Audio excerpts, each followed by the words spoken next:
Kejadian 24 ayat 1-67. Ribka dipinang bagi Ishak. Adapun Abraham telah tua dan lanjut umurnya, serta diberkati Tuhan dalam segala hal. Berkatalah Abraham kepada hambanya yang paling tua dalam rumahnya, yang menjadi kuasa atas segala kepunyaannya, katanya, baiklah letakkan tanganmu di bawah pangkal pahaku, supaya aku mengambil sumpahmu demi Tuhan, Allah yang empunya langit dan yang empunya bumi, bahwa engkau tidak akan mengambil untuk anakku seorang istri dari antara perempuan Kanaan yang di antaranya aku diam. Tetapi engkau harus pergi ke negeriku dan kepada sanak saudaraku untuk mengambil seorang istri bagi Ishak, anakku. Lalu berkatalah hambanya itu kepadanya, mungkin perempuan itu tidak suka mengikuti aku ke negeri ini, haruskah aku membawa anakmu itu kembali ke negeri dari mana tuanku keluar? Tetapi Abraham berkata kepadanya, awas, jangan kau bawa anakku itu kembali ke sana. Tuhan, Allah yang empunya langit, yang telah memanggil aku dari rumah ayahku serta dari negeri sanak saudaraku, dan yang telah berfirman kepadaku, serta yang bersumpah kepadaku, demikian, kepada keturunan mula akan kuberikan negeri ini, dialah juga akan mengutus malaikatnya berjalan di depanmu, sehingga engkau dapat mengambil seorang istri dari sana untuk anakku. Tetapi jika perempuan itu tidak mau mengikuti engkau, maka lepaslah engkau dari sumpahmu kepadaku ini, hanya saja, janganlah anakku itu kau bawa kembali ke sana. Lalu hamba itu meletakkan tangannya di bawah pangkal paha Abraham, tuannya, dan bersumpah kepadanya tentang hal itu. Kemudian hamba itu mengambil 10 ekor dari unta tuannya dan pergi dengan membawa berbagai-bagai barang berharga kepunyaan tuannya, demikianlah ia berangkat menuju Aram Mesopotamia ke kota Nahor. Di sana disuruhnyalah unta itu berhenti di luar kota dekat suatu sumur, pada waktu petang hari, waktu perempuan-perempuan keluar untuk menimba air.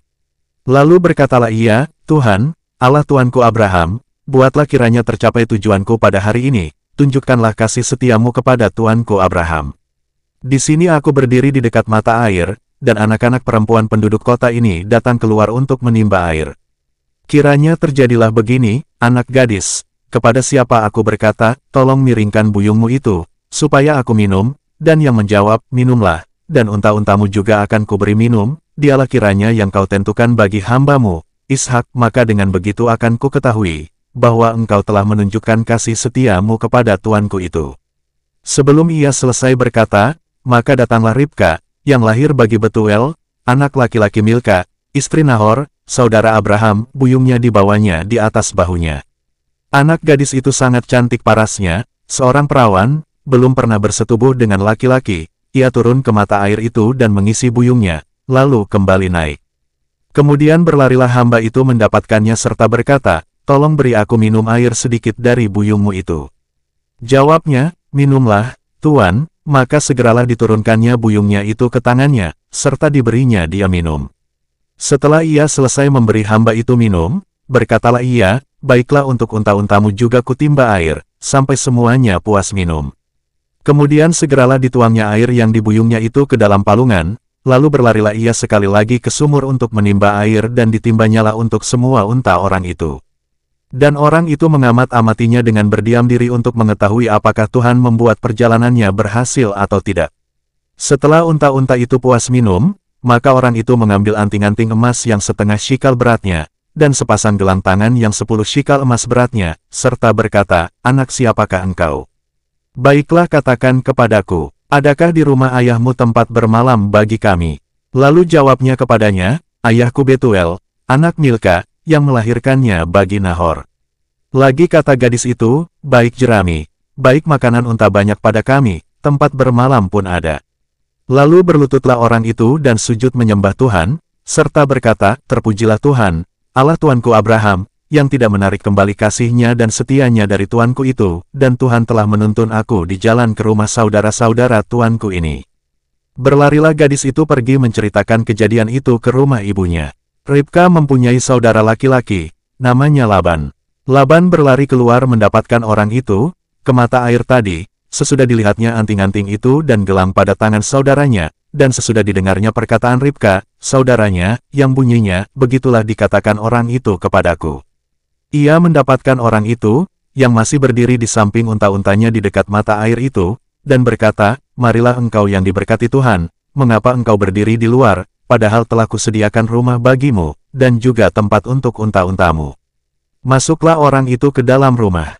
Ditanggalkanlah pelana unta-unta, diberikan jerami dan makanan kepada unta-unta itu, lalu dibawa air pembasuh kaki untuk orang itu dan orang-orang yang bersama-sama dengan dia.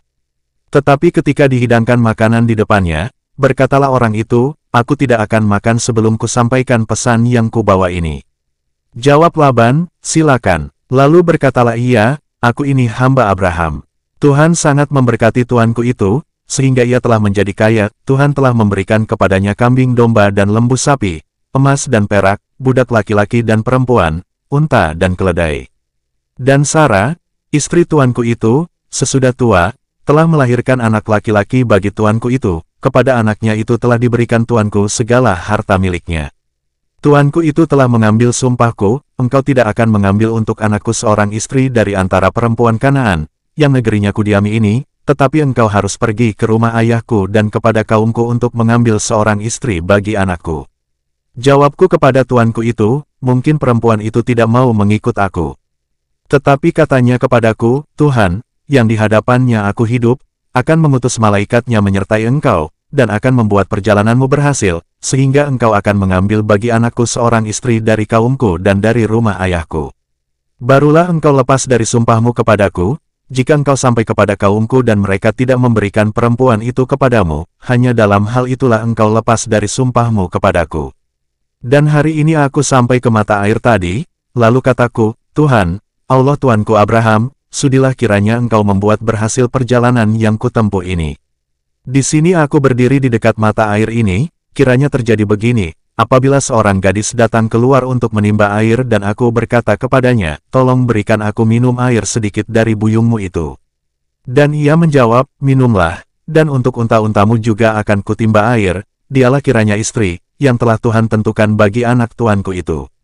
Belum lagi aku habis berkata dalam hatiku, Ribka telah datang membawa buyung di atas bahunya, dan turun ke mata air itu, lalu menimba air. Kataku kepadanya, tolong berikan aku minum.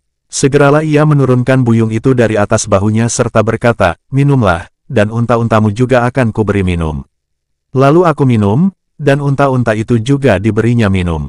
Sesudah itu aku bertanya kepadanya, anak siapakah engkau?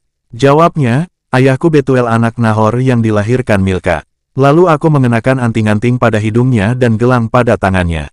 Kemudian berlututlah aku dan sujud menyembah Tuhan, serta memuji Tuhan, Allah Tuanku Abraham, yang telah menuntun aku di jalan yang benar untuk mengambil anak perempuan saudara tuanku ini bagi anaknya. Jadi sekarang, apabila kamu mau menunjukkan kasih dan setia kepada tuanku itu, beritahukanlah kepadaku, dan jika tidak, beritahukanlah juga kepadaku, supaya aku tahu entah berpaling ke kanan atau ke kiri. Lalu Laban dan Betuel menjawab, semuanya ini datangnya dari Tuhan, kami tidak dapat mengatakan kepadamu baiknya atau buruknya. Lihat, Ribka ada di depanmu, bawalah dia dan pergilah, supaya ia menjadi istri anak tuanmu, seperti yang difirmankan Tuhan. Ketika hamba Abraham itu mendengar perkataan mereka, sujudlah ia sampai ke tanah menyembah Tuhan. Kemudian hamba itu mengeluarkan perhiasan emas dan perak serta pakaian kebesaran, dan memberikan semua itu kepada Ribka, juga kepada saudaranya dan kepada ibunya diberikannya pemberian yang indah-indah.